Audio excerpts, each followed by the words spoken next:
created by Ben Evans-Duran. Larry Weller's Inadequacy and ISP Presentation. Larry's Party. The story follows Larry Weller through his navigation of what it means to be a man with the changing gender roles around him. Carol Shields, a renowned Canadian author, wrote the book in 1997 about how the 80s and 90s wave of feminism was affecting men and their sense of purpose and self. The theme of inadequacy. Shields developed this theme through the sense of inadequacy that was constantly affecting Larry. His inadequacy came in many forms, such as intellectual, sexual, and as a parental and spousal figure. Larry's intellectual inadequacy. In the story, he went to Florida Art School for a college degree because he failed to get accepted into furnace repair school. He hadn't really thought much about flowers, their forms, their uses. A few months ago, he'd finished high school ingloriously, a C average, and now he was forced to ponder the question of how to earn a living. His lack of success in life so far lowered the confidence he had in himself, leading to him choosing a career path he wasn't truly passionate about.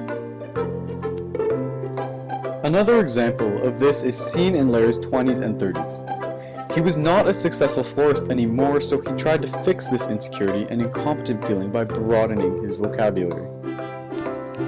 He finds it paradoxical that while his life is shrinking before his very eyes, his vocabulary should be expanding. He is attempting to compensate for not being intellectually adept and is desperately trying to learn new skills.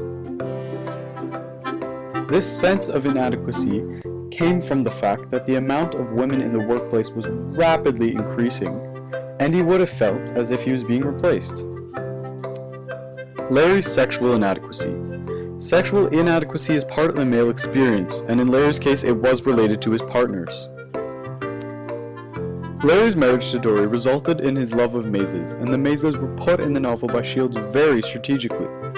According to Dr. Eisner, the darling rationale of the maze is sexual, a labyrinth, Dr. Eisner says, twisting through mystery of desire and frustration.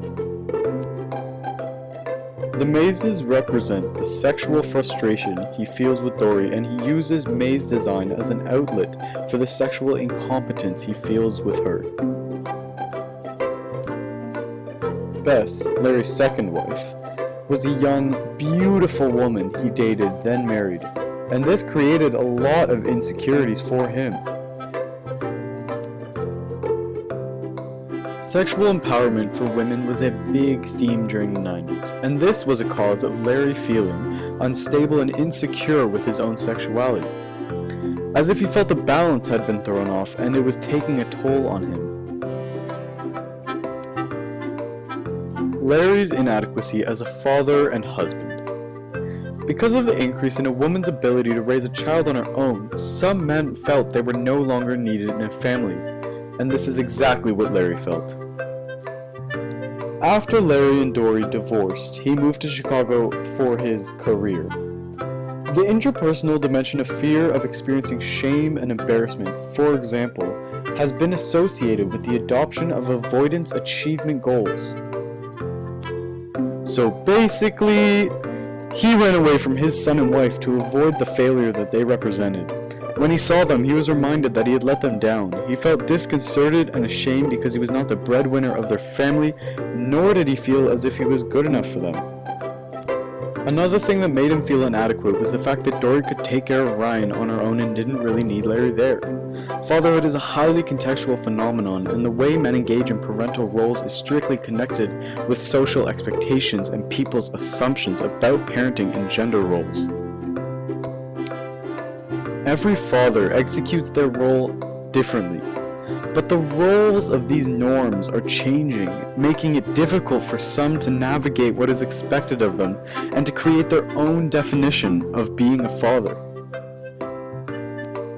The transforming gender roles of the 20th century skewed what it meant to be a man, leaving people like Larry with a sense of inadequacy. Larry Weller, your average man, was driven through his life by a fear of not being intelligent enough, good enough sexually, or as a husband and father. If men are feeling this way while the genders have yet to become equal, what will happen when the genders actually reach that sought-after equilibrium? Created using Powtoon.